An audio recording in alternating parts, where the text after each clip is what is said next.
Assalamualaikum warahmatullahi wabarakatuh. Alhamdulillahi rabbil alamin. Wassalatu wassalamu ala asrafil anbiya'i wal mursalin wa ala alihi wa ashabihi ajma'in. Amma ba'd. Fa ya ibadallah ittaqullaha haqqa tuqatih wa la tamutunna illa wa antum muslimun. Pemirsa, adakah orang yang tidak menginginkan hidup dengan kemuliaan? Adakah orang yang tidak menginginkan hidup dengan kejayaan? Barangkali tidak satu pun orang di muka bumi Allah ini tidak menginginkan kemuliaan, tidak menginginkan kejayaan. Akan tetapi kemuliaan itu di mana sungguhnya letaknya? Apakah dalam banyaknya harta yang bisa diraih? Apakah dalam kehebatan ilmu pengetahuan yang dikuasainya? Apakah dalam jabatan yang disandangnya? Ternyata tidak di sana letak kemuliaan itu.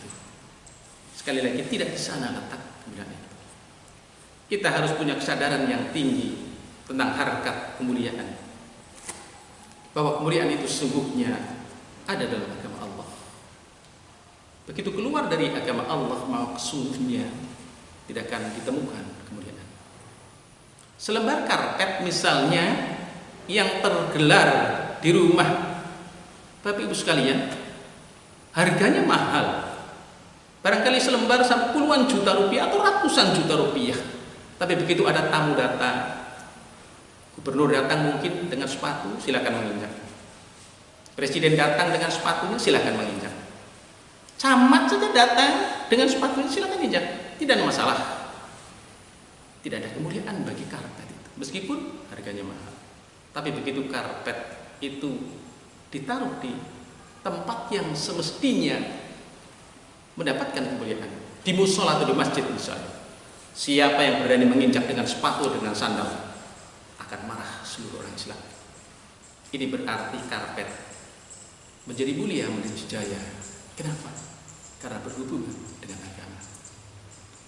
Atau kertas misalnya yang ditulis untuk koran atau majalah, sekali dua kali dibaca, selesai dibuang begitu saja. Siapa saja boleh menginjak, manusia boleh menginjak, kerbau boleh menginjak, anjing boleh menginjak.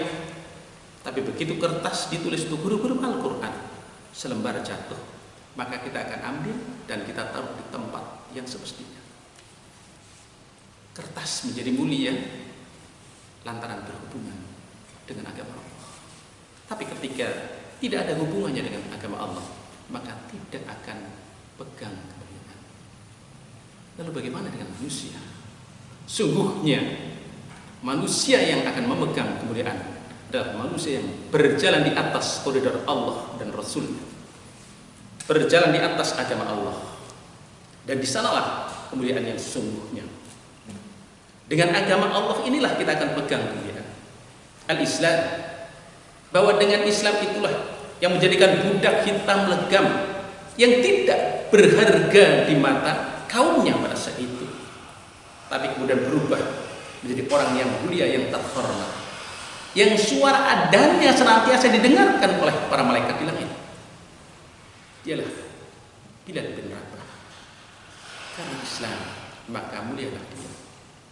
Islam yang menjadikan orang berandalan, tukang pukul, tukang berkelahi, tukang mabuk, bahkan dikenal sebagai singa padang pasir. Tapi begitu mengenal Islam, dia menjadi orang yang tawadhu, sangat perhatian kepada orang lain, yang sepanjang malamnya dia menangis karena Allah. Dialah Umar bin Khattab. Sekali lagi, karena Islamlah kemudian akan memegang kemudian. Walillahil izzatu jami'. Kemuliaan itu milik Allah sebetulnya. Sekali lagi, kemuliaan itu ada dalam agama Allah. Walillahil izzatu walirrasulihi walil mu'minina walakinnal munafiqina la ya'lamun. Milik Allah segala kemuliaan itu, milik Allah segala kejayaan, milik Rasulnya, milik orang-orang yang beriman kepada Allah dan Rasulnya. Akan tetapi orang-orang yang munafik tidak memahaminya, tidak mengetahuinya tentang kemuliaan itu. Termasuk siapapun yang kemudian di hatinya bersemayam sifat kemunafikan, maka sungguhnya akan terjauhkan dari kemuliaan yang akan menghampirinya. Yang sungguhnya yang diperbuat akan menunjukkan ketidakmuliaan baginya ketika hatinya bersemayam sifat kemunafikan. Satu kisah barangkali yang perlu kita cermati bersama. Rasulullah SAW suatu ketika berada di Madinah bersama para sahabatnya, kemudian kedatangan seorang tamu. Yang tamu itu mengisyaratkan bahwa sang tamu sebagai seorang musafir yang sudah kehabisan bekal, belum makan dia, dan meminta kepada Rasulullah untuk bisa menjamu dirinya itu. Maka kemudian Rasulullah SAW meminta kepada seorang sahabat menanyakan kepada istri-istrinya, siapa di antara istri-istri Rasulullah ini yang bisa menjamu tamu Rasulullah. Maka berangkatlah utusan Rasulullah menanyakan kepada istri-istrinya, tapi ternyata yang didapat satu jawaban yang sama.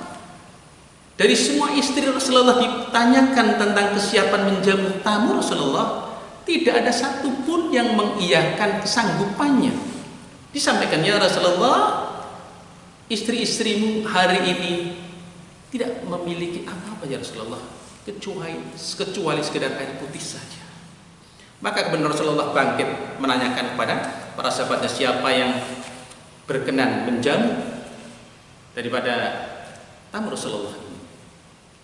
Seorang yang mulia ini menunjukkan jari, kemudian menyatakan kepada Rasulullah, ya Rasulullah, aku yang siap untuk menjamu tamunya Rasulullah. Dia adalah Abu Talhah Al-Ansari. Maka Abu Talhah Al-Ansari ini pulang bersama tamunya.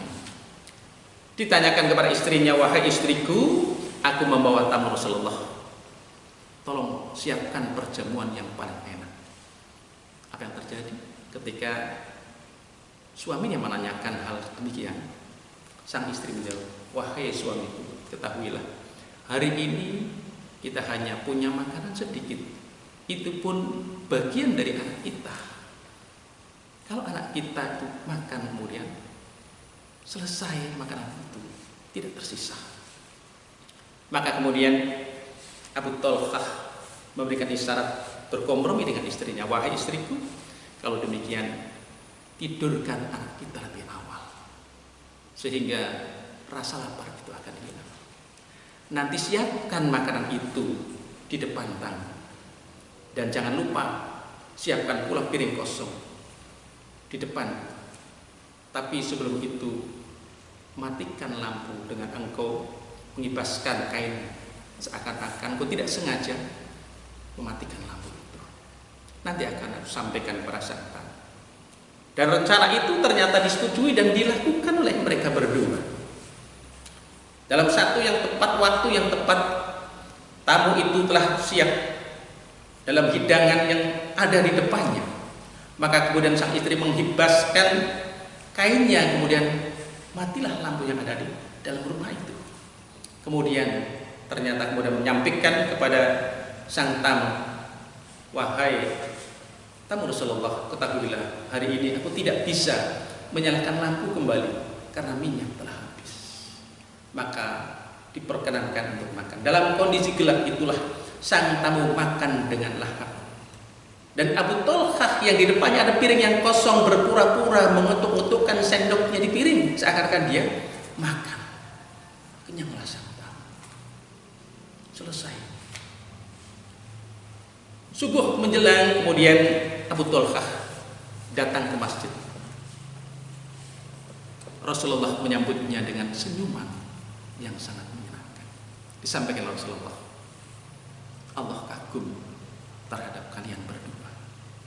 Allah kagum terhadap kalian berdua dengan memperlakukan tamu seperti itu. Padahal engkau sungguhnya kekurangan, tapi engkau telah memuliakan orang lain. Pemirsa, maka sungguhnya kemuliaan itu ada dalam agama Allah. Bila kita berpikir bahwa kemuliaan itu ada dalam kebutuhan, tercukupinya kebutuhan hidup kita dalam secara fisik, barangkali tidak di sana letak kemuliaan itu. Tapi isyarat Allah bahwa kemuliaan itu dalam agama Allah. Siapapun dia yang kemudian bersungguh-sungguh dalam agama Allah, maka sungguhnya kemuliaan akan bersamanya, kejayaan akan bersama. Sebagaimana contoh tadi, karpet itu menjadi mulia karena berhubungan dengan agama, dan kertas menjadi mulia karena berhubungan dengan agama. Dan kita berharap menjadi orang-orang yang mulia di sisinya, karena kita pun bersungguh-sungguh insyaallah dalam menempuh perjalanan hidup sesuai dengan agama Allah. Wassalamualaikum warahmatullahi wabarakatuh.